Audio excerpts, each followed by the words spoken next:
congratulations to you. And just speak about the congratulations sent out to you in the House today, celebrating 30 years. Tell us a little bit about that journey. Well, it's been a journey that's been shared with many. I have to acknowledge that. I'm not here by myself. I'm here at the wishes of those who elect me each time. And I give all praise and thanks to them for giving support in me. I've represented the Sands, and I have to pause and say Sands Parish in a sense, in that when I first came to Parliament, I was representative of Sands North under the dual seat constituencies with Mr. Cox as my running mate. So our constituency went all the way to Dockyard. And when the Constitution allowed the change to go to the single seat constituencies, we then moved to Sands North Central, and I represent Somerset proper rather than including the Dockyard piece of it, so to speak.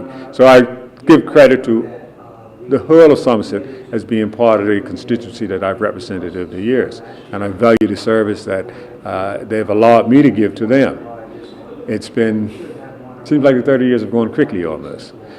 It's been a very challenging in some parts. It's been very enjoyable in other parts, meaning the challenge is always when you find the heartaches that people are confronted with, and how can we best serve those needs? How can we get in that household and really give a comfort to the situation that at that moment is very serious and very dear for that individual, and you want to be able to respond to it. And then on the other side, you see the lighter side when you're able to rejoice and with the community and things that we see have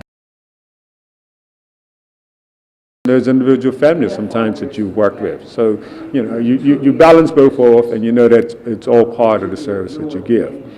And when I reflect on the 30 years, of course, I have to acknowledge the class of '89 that I came in with.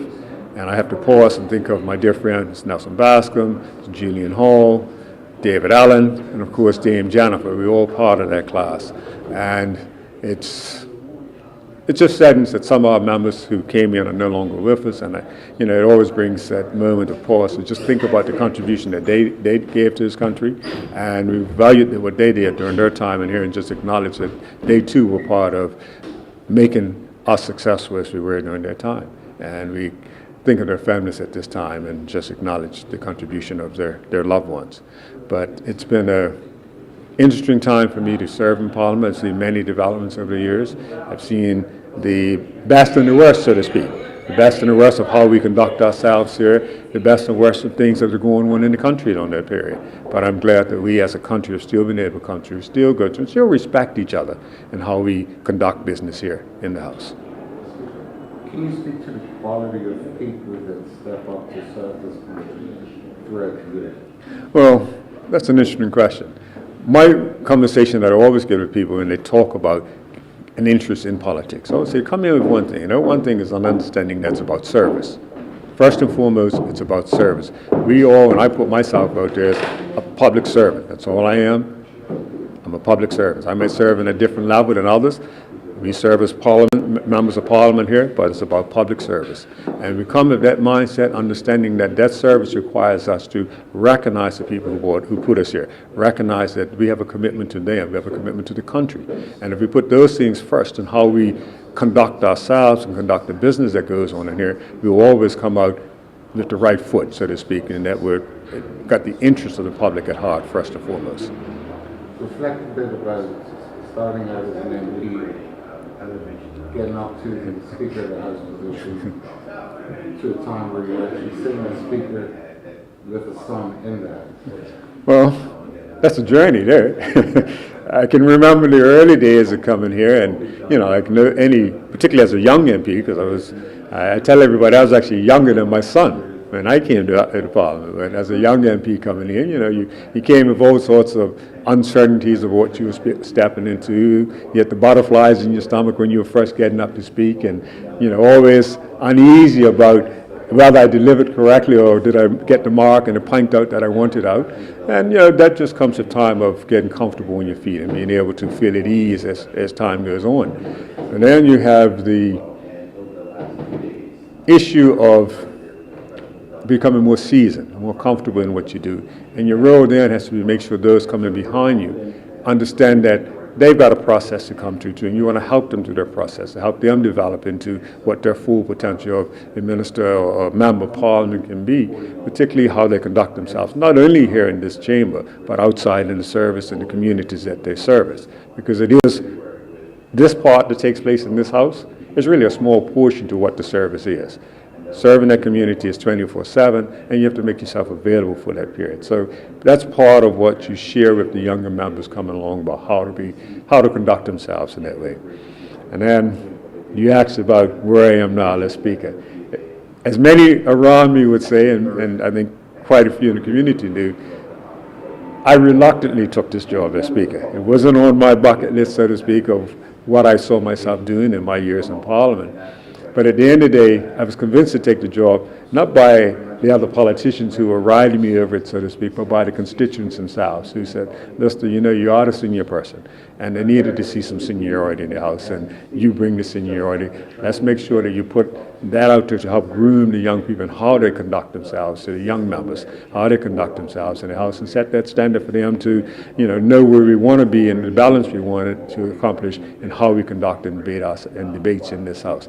Now, I tell everybody, I see my role as Speaker as not one that's going to stifle any debate, but provide the parameters so that a healthy debate can take place. And long as we're in those parameters, I have no problem. The moment they step out there, that's a different story. And I want to make sure that people understand, stay in the parameters, and you find the debate. During this time of such a Speaker, it's a time of technology growth.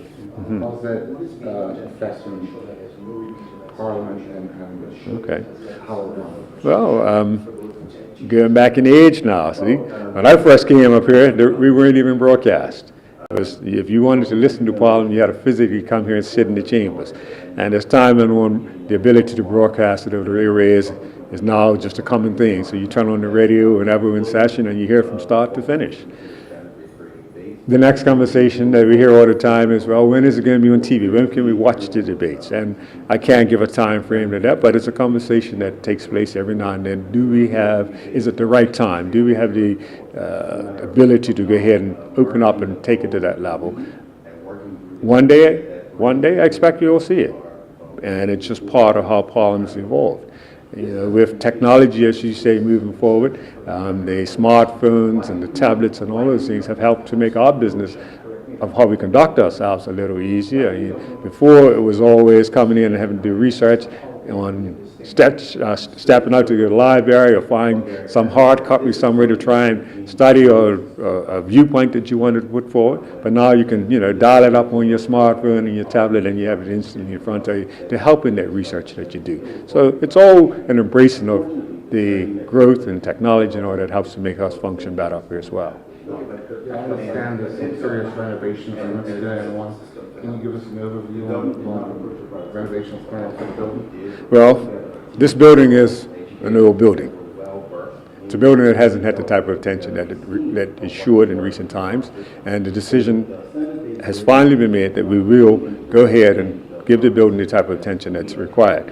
It's been a conversation that's going on for many years, and funding have been put aside for many years, but it just was never taken up, so to speak, never an exercise. So I've made a commitment as the new Speaker to make sure that we put what's in place that's required in place to get this building brought up to standard, brought up to speed, and modernize it. And with that modernization, you'll see a proper building for the legislature.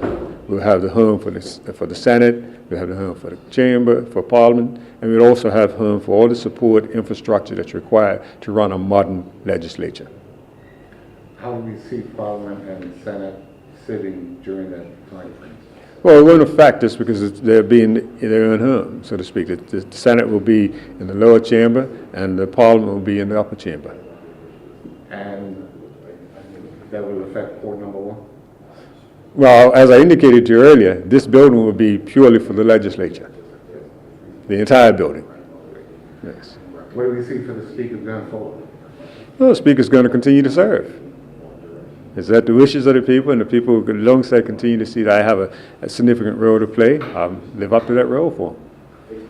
Thank you very much. Congratulations. Thank you. Sure.